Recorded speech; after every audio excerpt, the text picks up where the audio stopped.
E, pô, a gente tava falando bastante antes aqui sobre. Eu tava conversando com ele, e aí, de repente, estávamos todos conversando sobre o lance da internet mudar as nossas vidas e tal. Muito. Né?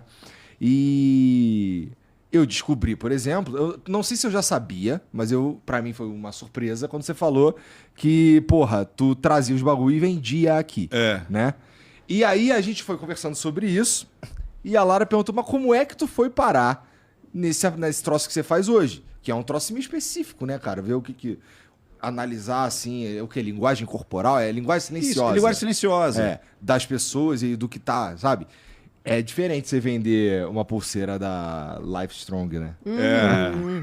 Para explicar pro pessoal, contextualizar, né? Porque eu trazia coisas do Oriente ali, da Malásia, o Nike Shox. Como eu falei, eu trouxe Nike Shox antes de existir na 25 de março, lá na chinesada. E aí a Live Strong, que era aquele corredor que fazia... O Lance Armstrong. E ele vendia aquelas pulseirinhas, só que virou uma moda. Isso nos anos 90 virou moda.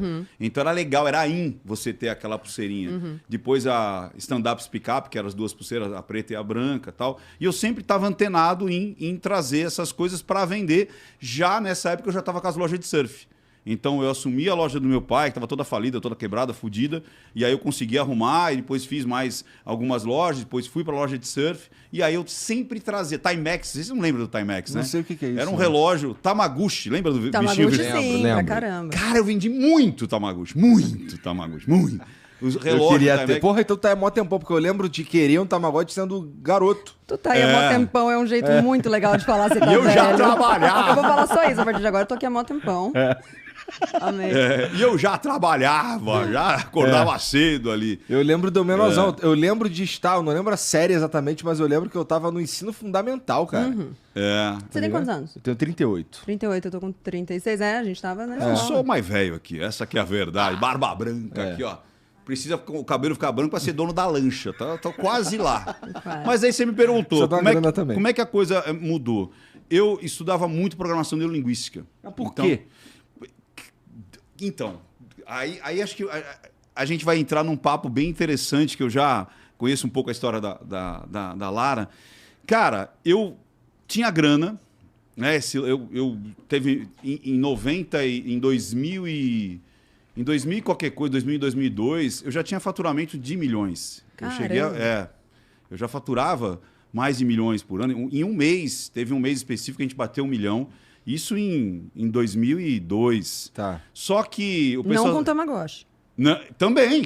Também, sim, era na mesma calçado, linha de surf raciocínio. Tá. e todas essas loucuras que eu sempre ia atrás para ser o primeiro, para ser na vanguarda ali, de tipo, o que está acontecendo no mundo.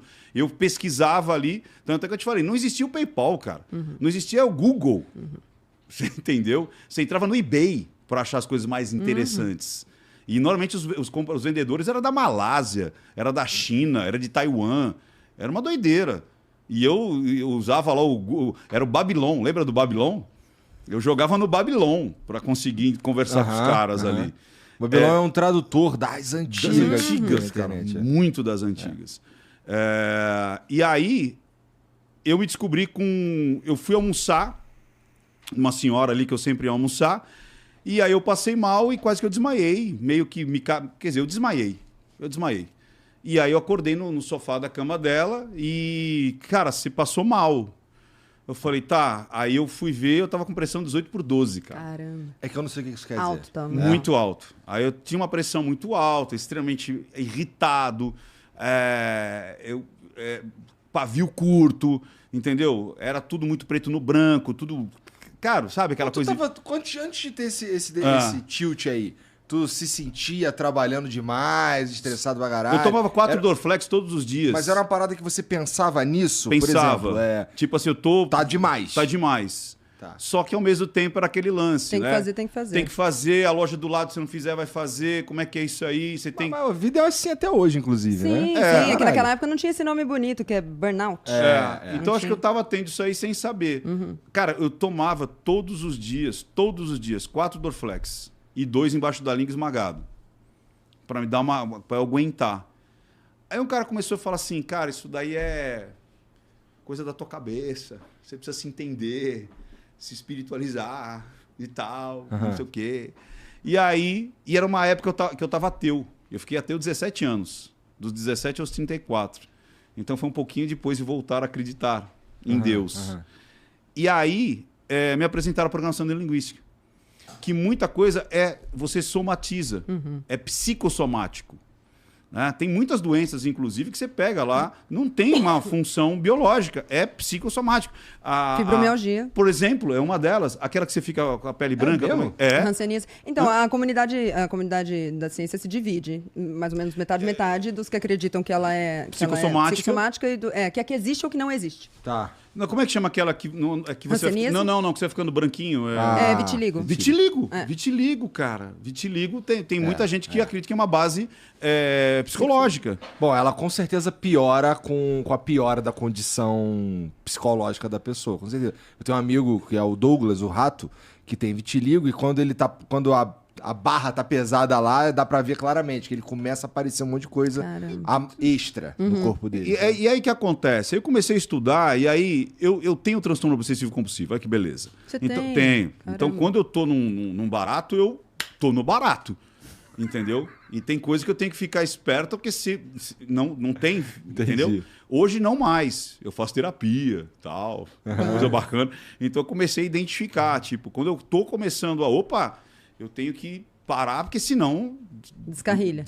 Mas isso é outra parada também, que hoje em dia, felizmente, é muito menos tabu, né? Você ter... Alguma coisa acontecendo na cabeça, tá todo mundo ruim. Você vê que mas tá todo mundo Eu não conheço, já falei algumas vezes, eu não conheço ninguém que trabalha na internet e que é bom da cabeça. Não é trabalhar na internet. Se a pessoa se considerar normal, eu tenho medo das pessoas que se consideram normais. Tá. Eu tenho medo. Muito medo. Quando a pessoa fala, nada me persuade, nada faz a minha cabeça. Essas são as piores, cara. Essas são as piores. Essas aí vão morrer com o verme comendo os olhos, sabe? Aquelas coisas. Agora, voltando, aí eu estudei pra caramba. E eu aplicava. Eu nem entendi Mas essa por que te referência. falaram? Não, tipo assim, vai morrer seco, esturricado, você entendeu? Tipo, sabe? Sem entender a vida. Sem entender a vida. Tá bom. Você entendeu? Entendi. Sabe? Aquela Mas aí coisa- te falaram que a programação neurolinguística podia te ajudar com isso? Foi Muito, isso? porque a programação linguística, ela foi criada para a terapia. Tá. O princípio básico lá do Richard Bandler, do John Grinder e tudo mais, na década de 70, foi modelar terapeutas. E aí eles perceberam que tinha um padrão, né? Virginia Satir, que era uma terapeuta de casal, o próprio Milton Erickson, que era um terapeuta... Milton Erickson, sim. Porra, Que ele faz com hipnose. que é hipnose, Sim. inclusive Em Phoenix hipnose tem ericksoniana. Isso, E aí? em Phoenix tem um centro de estudos dele, né? Do, até do- hoje. do Milton Erickson. Erickson, Cara, fantástico. O cara é um tiozinho, andava de cadeira de roda e tal. E, cara, o cara era muito bom, né? E aí eu comecei a estudar isso aí pra caramba. Mergulhei, fiz hipnose ericksoniana, hipnose clássica, hipnose de palco, tudo isso aí. E eu vi funcionando, cara. Eu vi na minha frente funcionando. Sabe? Pessoas com fobia, acabando com a fobia assim, pessoas com traumas e ressignificando, e fazendo linha do tempo, e fazendo regressão de memória, e, sabe, ultraterina. Eu tive uma experiência absurda de fazer a regressão. E aí, dentro da barriga da minha mãe, eu fiquei, mãe, eu tô aqui. E aí, passou dos 5 meses, parou. Aí foi lá, a transformação essencial, tal. Quando volta, mãe, eu tô aqui. 5 meses, né? Uma regressão guiada. Aí, quando deu 5 meses voltando, que é o rebirthing, mãe, eu tô aqui. Pô, eu voltei, falei, cara, eu fiquei isso na cabeça. Aí eu perguntei pro meu pai, não perguntei pra minha mãe, como é que foi a minha gestação? Eu nunca tinha perguntado isso, cara. E eu sou o mais novo de 4 irmãs. Só que cada irmã minha é uma diferença de 2 e 2 anos. Tá. E da última, eu sou 6 anos. Aí ele falou assim, sua mãe teve 2 abortos entre você e a Mônica. Caramba. E não existia ultrassom. Era só ao escutar, né? Que você botava lá. E o cara não ouvia meu coração. E ele falou, olha, acho que ele tá morto. E aí a minha mãe falou, e aí? Ele falou, não, eu não tenho certeza. Então você vai ficar em repouso absoluto pra gente saber se o feto tá vivo ou não. E olha a loucura de eu falando, mãe, eu tô aqui.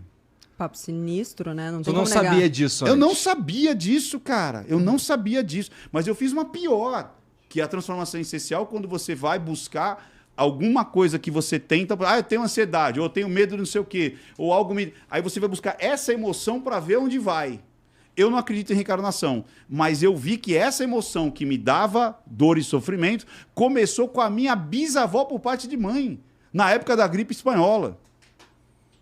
E eu não sabia nada disso, bicho. Aí eu fui perguntar pra minha avó. Falei, vó, e aí? Como é que foi você quando criança tal? Ah, minha mãe teve que me esconder, porque estavam querendo me levar embora, porque tava tudo gripe espanhola, você morria de cair na rua, assim, pá, pá, pá. Uhum. Os caras botavam pra levar pro hospital e não voltavam nunca mais.